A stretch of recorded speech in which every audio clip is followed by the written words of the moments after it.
नमस्कार, बहुत स्वागत है आप सभी का। आपके साथ मैं हूं ममता तिवारी। आप देख रहे हैं न्यूज़ 18 राजस्थान का डिजिटल प्लेटफॉर्म। जम्मू कश्मीर के पहलगाम में हुए आतंकी हमले ने पूरे देश को झकझोर कर रख दिया है। इस हमले में अब तक 26 से अधिक लोगों की जान जा चुकी है। जैसे जैसे जांच आगे बढ़ी, भारत सरकार के हाथ ऐसे सबूत लगे जिन्होंने पाकिस्तान की संलिप्तता को साबित किया है। इसके बाद भारत ने अपने अब तक के सबसे कड़े कूटनीतिक फैसले लिए हैं, जिसे सर्जिकल डिप्लोमेटिक स्ट्राइक कहा जा सकता है। विदेश मंत्रालय ने स्पष्ट किया है कि इस आतंकी हमले में सीमा पार से आए आतंकियों का हाथ है। पाकिस्तान ने एक बार फिर अपनी जमीन को आतंक की फैक्ट्री बनने दिया और भारत को इसका खामियाजा भुगतना पड़ा। हालांकि सरकार की इस डिप्लोमेटिक स्ट्राइक से सिंधु जल समझौते का खत्म होना पाक के लिए किसी भी बड़ी मुसीबत से कम नहीं है। सरकार के 5 बड़े फैसले क्या हैं, सबसे पहले आप वो जान लीजिए। उसके बाद इन फैसलों का कितना असर पड़ेगा पाकिस्तान पर, वो भी आपके लिए जानना बहुत जरूरी है, क्योंकि ये स्ट्राइक एक सर्जिकल स्ट्राइक से भी बड़ी स्ट्राइक मानी जा रही है। देखिए, पहले आप जान लीजिए वो कौन कौन से बड़े 5 फैसले हैं। पहला फैसला, अटारी बाघा बॉर्डर चेकपोस्ट को बंद कर दिया गया है। दूसरा फैसला, पाकिस्तान से सिंधु जल समझौता भी खत्म कर दिया गया है। तीसरा बड़ा फैसला, पाकिस्तान हाई कमीशन से 5 सपोर्ट स्टाफ हटाए गए हैं। चौथा बड़ा फैसला, भारत में पाकिस्तान उच्चायोग को बंद करने का निर्देश दे दिया गया है। पांचवा बड़ा फैसला, तीनों सेनाएं हाई अलर्ट पर है, हमले में पाकिस्तान का हाथ है। आपको यह भी जानकारी दे दें कि पाकिस्तान में भारतीय उच्चायोग के कर्मचारी वापस बुलाए गए हैं। अब जान लेते हैं कि इस फैसले के क्या मायने हैं। देखिए, 19 सितंबर 1960 को दोनों देशों के बीच 6 नदियों के पानी को लेकर एक समझौता हुआ था। इसी को सिंधु जल संधि कहते हैं। समझौते के अनुसार भारत को रावी, ब्यास और सतलुज का अधिकार मिला, जबकि पाकिस्तान को सिंधु, झेलम और चिनाब का इस्तेमाल की इजाजत दी गई। इस संधि का मकसद था कि दोनों देशों में जल को लेकर कोई संघर्ष ना हो। पाकिस्तान की 80% खेती सिंधु, झेलम और चिनाब नदियों के पानी पर निर्भर है।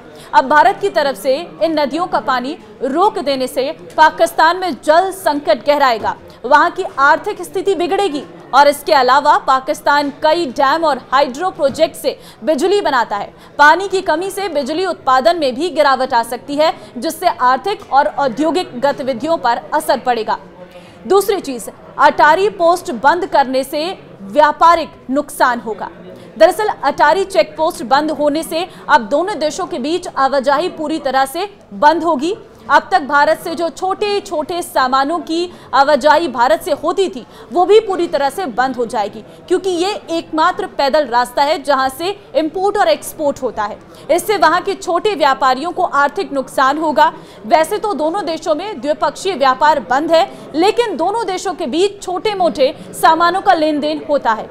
लेकिन अब इस पर भी लगाम लगी, क्योंकि अटारी बाघा बॉर्डर को बंद कर दिया गया है। तीसरा फैसला जो लिया गया है वो है वीजा सर्विस रोक दी गई है। अब इससे क्या होगा? देखिए, भारत ने पाकिस्तानियों की वीजा पर रोक लगा दी है। दरअसल ये सांकेतिक असर भी है और अब भारत पूरी तरह से पाकिस्तान को दरकिनार करेगा। साथ ही पाकिस्तान के कई लोगों की रिश्तेदारी भारत में है। ऐसे में कई बार पाकिस्तानी लोग रिश्तेदार बनकर भारत आते हैं, लेकिन अब ऐसा नहीं हो सकेगा। साथ ही भारत से हर एक पाकिस्तानी को भेजने की प्लानिंग है। ये पाकिस्तान से हर तरीके का संबंध तोड़ने की तैयारी है। चौथी चीज है, हाई कमीशन से डिफेंस एडवाइजर्स हटाएं। भारत ने नई दिल्ली में स्थित पाकिस्तानी हाई कमीशन में तैनात पाकिस्तानी मिलिट्री, नेवी और एयर एडवाइजर्स को अवांछित व्यक्ति घोषित कर दिया है और उनके पास भारत छोड़ने के लिए 1 हफ्ते का समय है। 1 मई 2025 तक पाकिस्तान के हाई कमीशन में तैनात कर्मचारियों की संख्या 55 से घटाकर 30 की जाएगी। भारत ने आज़ादी के बाद से अब तक दिल्ली में पाकिस्तान के दूतावास को कभी भी बंद नहीं किया है। पांचवी चीज, अपने डिफेंस एडवाइजर्स भी वापस बुलाए हैं। पाकिस्तान के डिफेंस एडवाइजर्स हटाने के साथ ही भारत भी अपने मिलिट्री, नेवी और एयर एडवाइजर्स को इस्लामाबाद स्थित इंडियन हाई कमीशन से वापस बुलाएगा। संबंधित हाई कमीशन में ये पद निरस्त माने जाएंगे। दोनों उच्चायोगों से सर्विस एडवाइजर्स के 5 सपोर्ट स्टाफ को भी वापस बुलाया जाएगा। इन दोनों फैसलों का असर, पहली चीज तो यह है कि सैन्य डिप्लोमेटिक देखिए, संवाद ठप होगा। भारत में पाकिस्तानी रक्षा सलाहकारों की वापसी से दोनों देशों के बीच सैन्य स्तर की बातचीत और संपर्क पूरी तरह से बंद हो जाएंगे।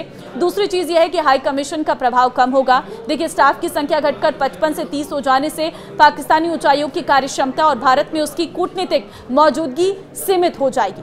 भारत सरकार के एक्शन से पाकिस्तान बौखलाया हुआ है और इस फैसले को गैर कानूनी बता रहा है।